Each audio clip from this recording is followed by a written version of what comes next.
They said he was the reason 6 women left their husbands in 1 year. At first, nobody believed it until the 7th home collapsed like a rotten roof. Kanan was the new gym instructor at Skyline Fitness, a man whose presence alone felt like a sin. Tall, sculpted like he was carved from stone, a face too handsome to ignore, and a voice so soft that even married women forgot their wedding vows when he spoke. Every morning, wives who once complained they were too busy for exercise suddenly woke up before dawn.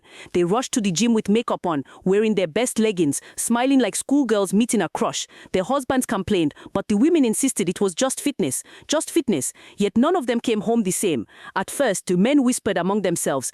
They watched their wives grow distant. No more warm meals, no more bedtime conversations, no more laughter. The same pattern repeated. A wife joins Kanan's class. Her husband notices she starts hiding her phone. Arguments begin. Nights turn cold. Within months, the marriage collapses. Still, no one had evidence. No one had proof Kanan was involved. To the public, he played the role of the polite, disciplined instructor. But behind the mirrors, behind the protein shakes and smiles, something darker was happening. Melissa was the first to speak, broken, shaking, sitting at her sister's dining table at dawn. She confessed that Kanan had a charm that didn't feel ordinary. When he looks at you, your mind shuts down, she whispered. It's like he enters your thoughts. Her sister laughed, thinking Melissa was exaggerating, until her eyes filled with tears.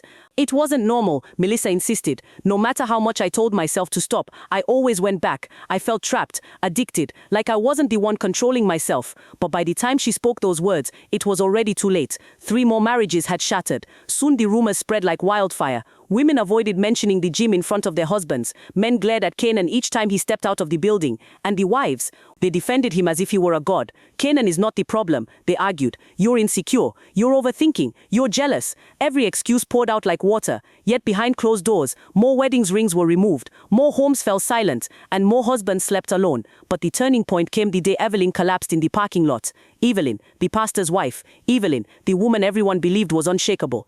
Evelyn, who fainted the moment Kanan walked past her, like her body recognized something her mind couldn't fight. People started saying he wasn't just handsome, he wasn't just charming, he wasn't just gifted. Something else lived inside his smile. Her husband, Pastor Raymond, was the first man brave enough to confront him. But what happened that afternoon at Skyline Fitness was nothing anyone expected, and it was the day the entire truth began to unfold.